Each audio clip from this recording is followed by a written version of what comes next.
दूसरा प्रश्न है, भक्त सद्गुरु की खोज में हो, कहते हैं सद्गुरु भी अपने शिष्य की खोज में रहते हैं।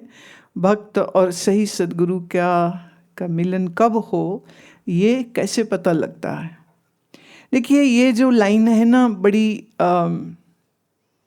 ये कुछ रामकृष्ण परमहंस के साथ जोड़ दी गई और कुछ लोगों ने इसको इतना प्रचलित कर दिया कि गुरु भी शिष्य की खोज में है। सच ये है कि गुरु किसी शिष्य की खोज में नहीं। जिसको अभी कोई शिष्य की चाह है तो वो तो कामना वाला है। जो अभी खुद कामना वाला है तो वो सद्गुरु कहाँ से हुआ? सद्गुरु किसी की तलाश नहीं कर रहा, किसी की खोज नहीं कर रहा है। जैसे प्यासा आदमी पानी ढूंढेगा, कुआं थोड़ी ढूंढता है कोई प्यासा मिल जाए। कुआं नहीं ढूंढ रहा। भूखा आदमी भोजन ढूंढता है, क्या रोटी भी ढूंढने जाएगी कहीं कोई भूखा है जो मुझे खा ले? ऐसे ही ज्ञानी नहीं ढूंढता किसी अज्ञानी को कि जिसको मैं अपना ज्ञान दे सकूं। ये जो छिछले ज्ञानी होते हैं ना, अधजल गगरी छलकत जाए वाले ज्ञानी, 4 किताबें सुन ली, 4 वेदांत के बातें सुन ली, अब वो उबल रहे हैं कि किसके ऊपर हम झाड़ें अपना ज्ञान, और वो ढूंढ रहे हैं और बैठा बैठा के लोगों को बता रहे हैं।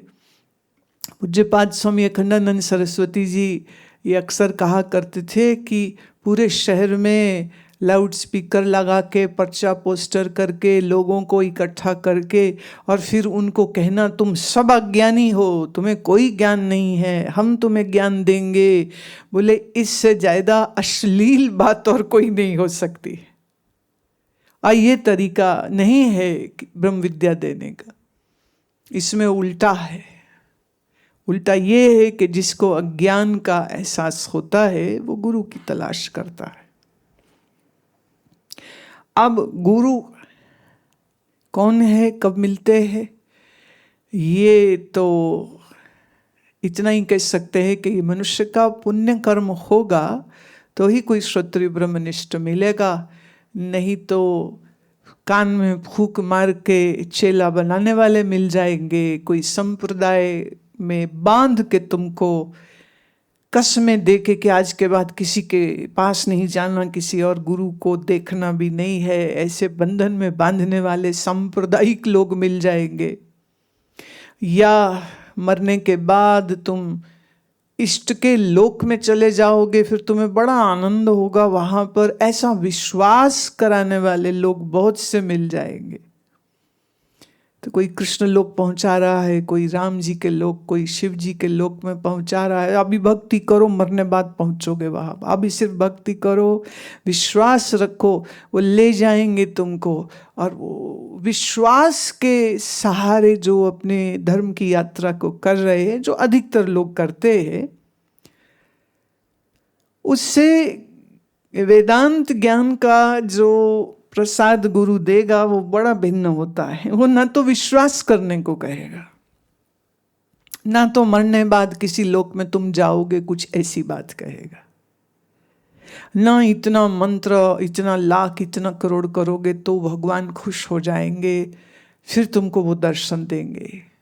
भविष्य में कुछ होगा विशेष, ऐसी धारणा वो बनाता ही नहीं है। एक वेदांती गुरु ऐसा होगा जो कहेगा वर्तमान में सत्य क्या है उसका बोध अभी करो।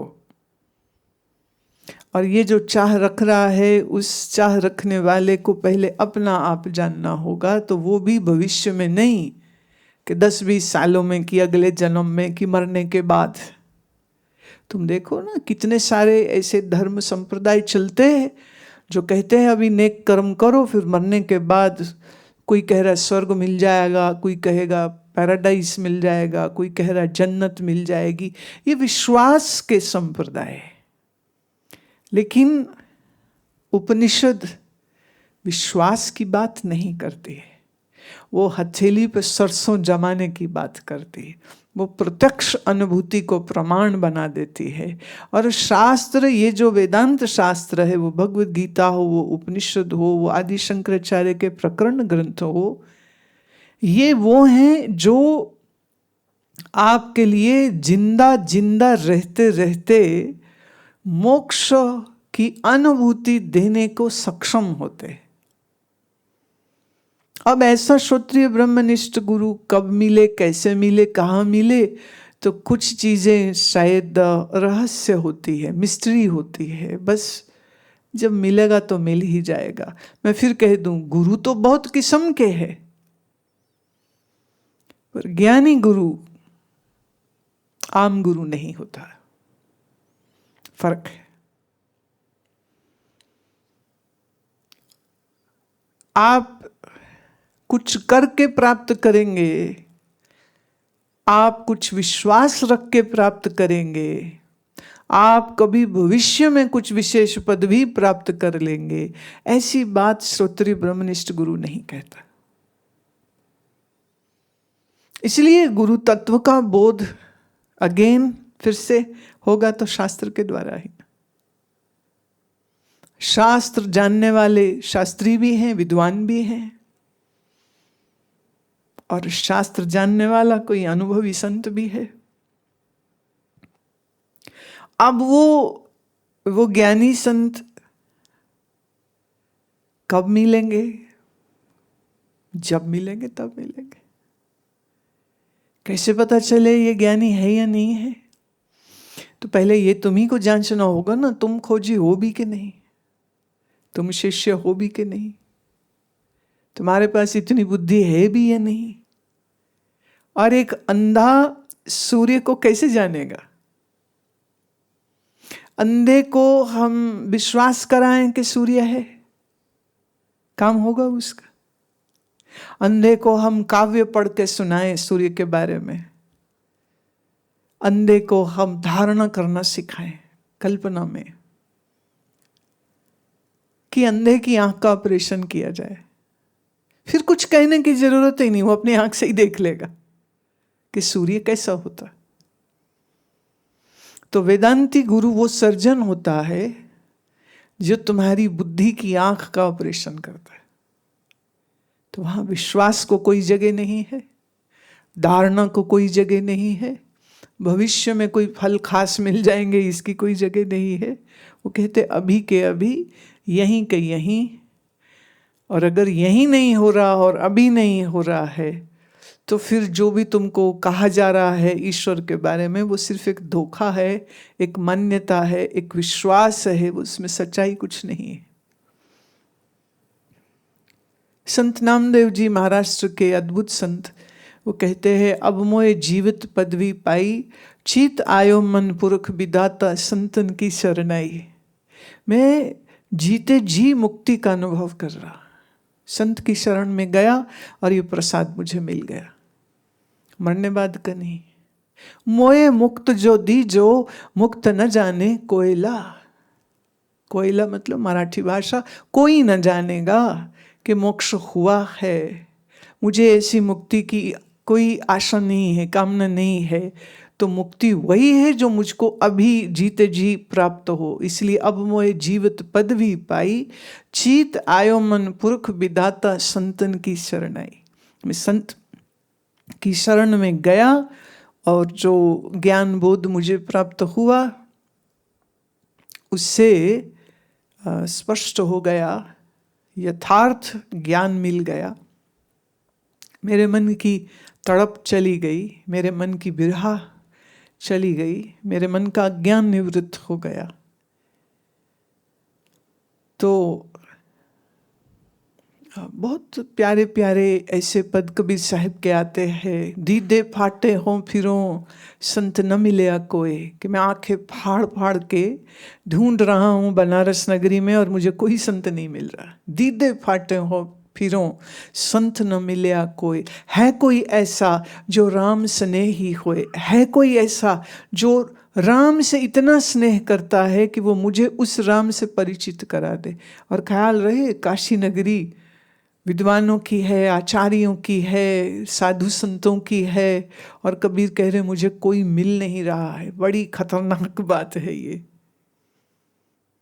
शास्त्र का ज्ञाता होना एक बात होती, ग्रंथों को जान के ग्रंथकार होना एक बात होती, व्याकरणाचार्य हो जाना एक बात होती है। लेकिन उपनिषद में जिस सत्य की विवेचना, जिस सत्य का स्वरूप वर्णित हुआ है, उस सत्य का अनुभव किए हुआ हो जो, हम उसको संत कहते हैं। कपड़े से संत नहीं है कोई। पीला तिलक, लाल तिलक के चंदन का तिलक, लंबा आड़ा टेढ़ा खड़ा कैसा तिलक, इससे कोई संत नहीं हो जाता। कपड़े किस रंग के हैं उससे भी कोई संत नहीं हो जाता है। ब्याह किया नहीं किया इससे भी कोई संत नहीं हो जाता है। जिसने सत्य का अनुभव किया वही संत।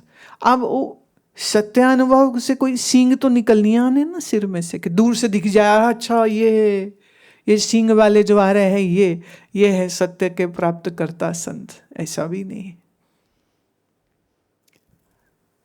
पता कैसे चले? बस हम इतना ही कहेंगे कि आपका हृदय, आपकी बुद्धि वो साक्षी हो जाते हैं।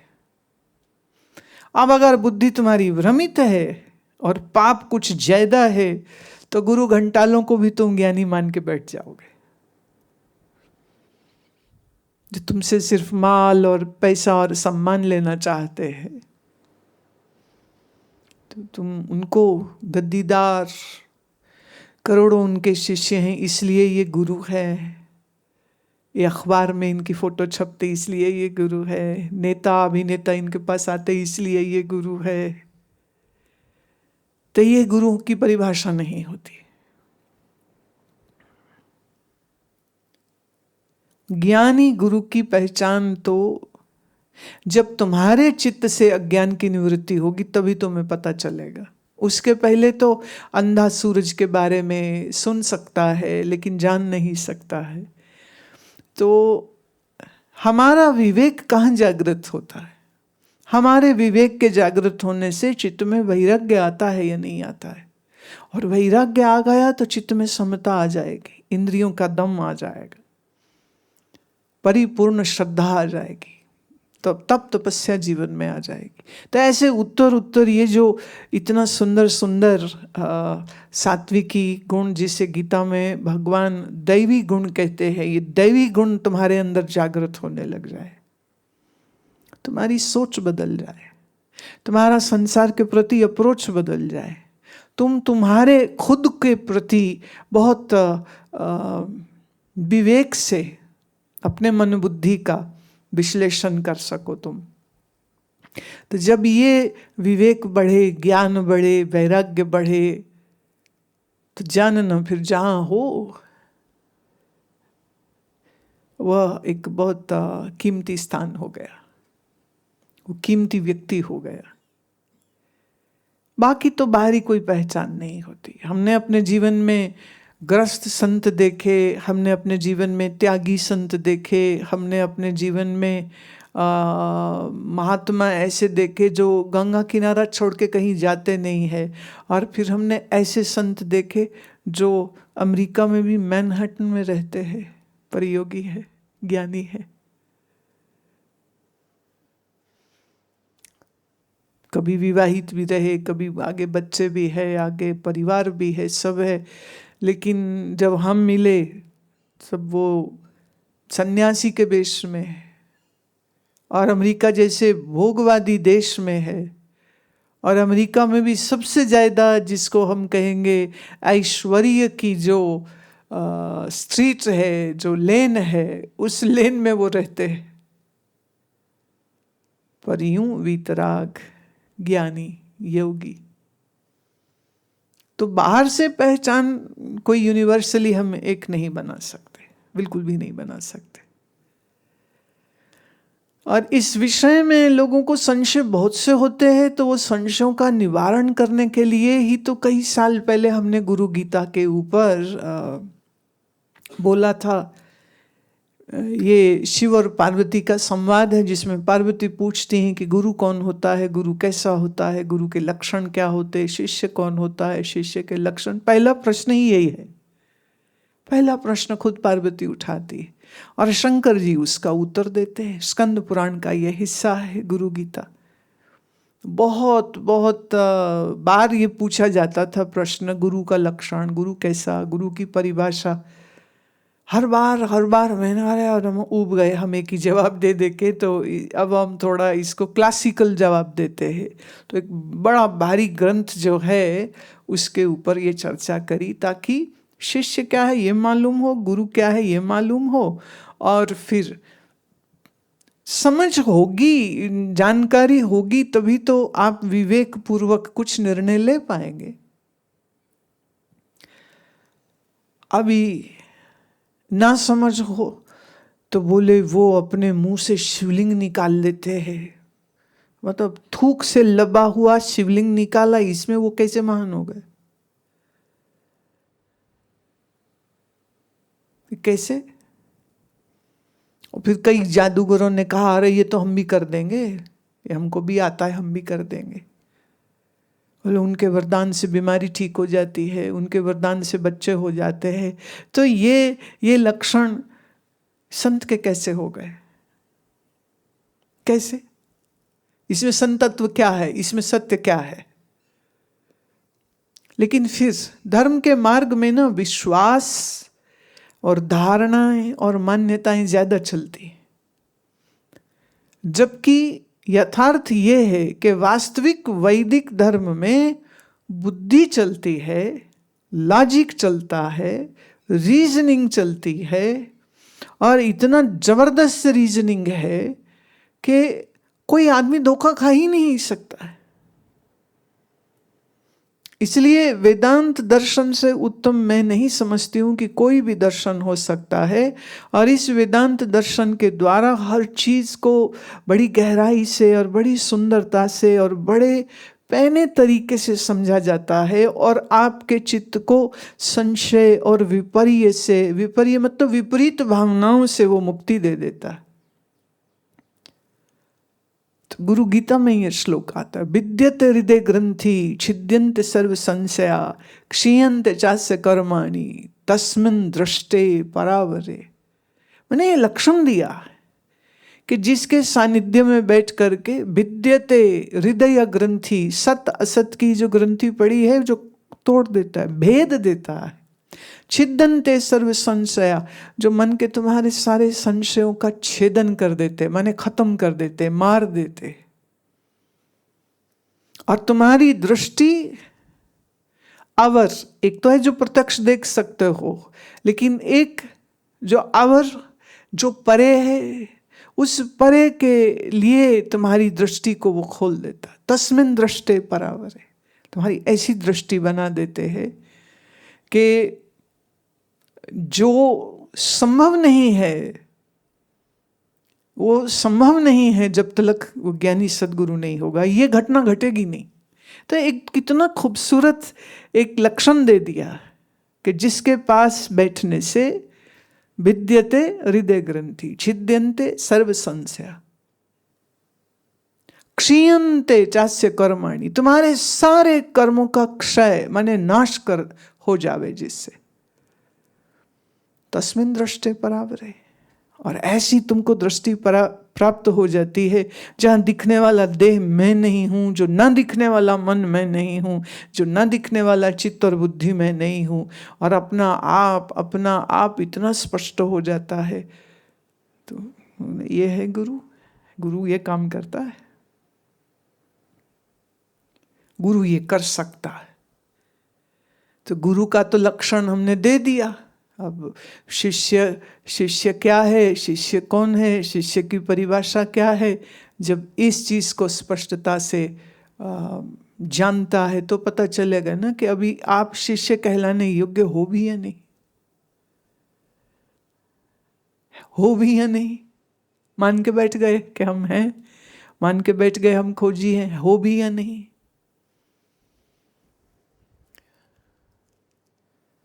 अब जैसे राजा जनक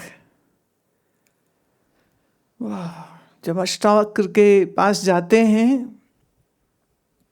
और अष्टावक्र जी ज्ञान का वो उपदेश उनको देते हैं, तो किसी एक पॉइंट पे आकर के जनक ने कहा कि गुरुवर, मैं अपना तन मन धन सब आपके श्री चरणों में अर्पित करता हूं।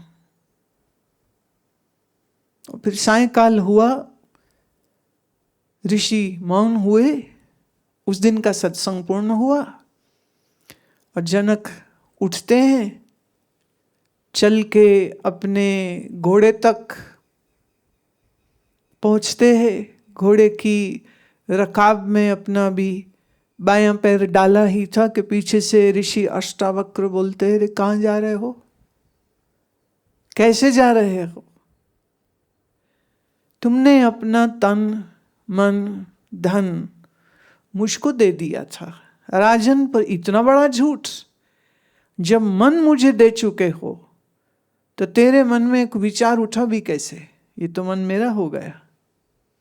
तन तुमने मुझे दिया, कैसे इसको उठा के ले गए?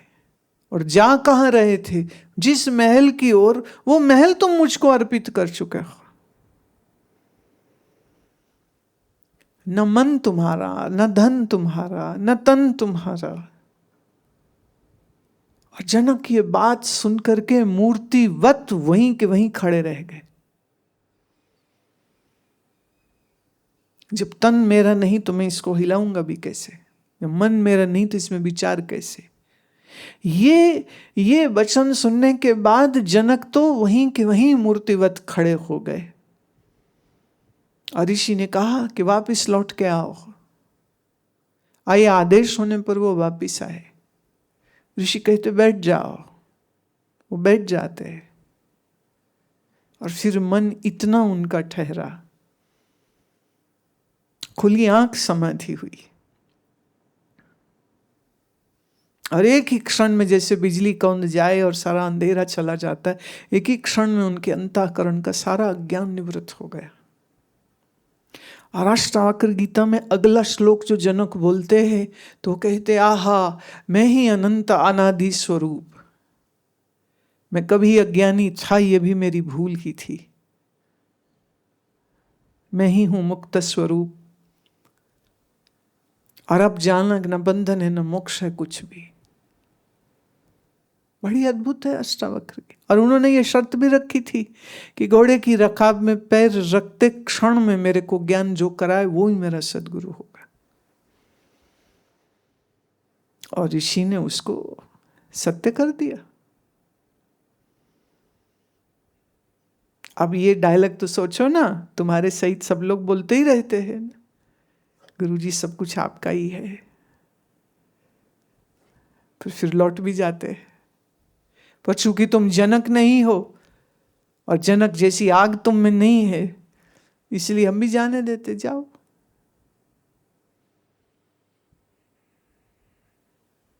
वो शेर है ना, जो गौर से तुम दुनिया को देख लेते, जो गौर से दुनिया को तुम देख लेते, कल नहीं आज ही दुनिया छोड़ देते। तो गुरु का मिलना कौन सा लक्षण होगा या क्या लक्षण होगा या कैसे मिलेगा, ये इतना ही हम कह सकते हैं कि जो जिज्ञासु है, जब उसके श्रेष्ठ पुण्य कर्म जागृत होते हैं तब निश्चित रूप से सदगुरु से मिलाप हो जाएगा। और अगर कुछ पाप हैं अभी तो कहीं भी किसी भी के पास चला जाएगा और अपने भ्रम से उसको गुरु मानकर अपना पूरा जन्म पूरा जीवन नष्ट कर सकता है, ये सोच करके।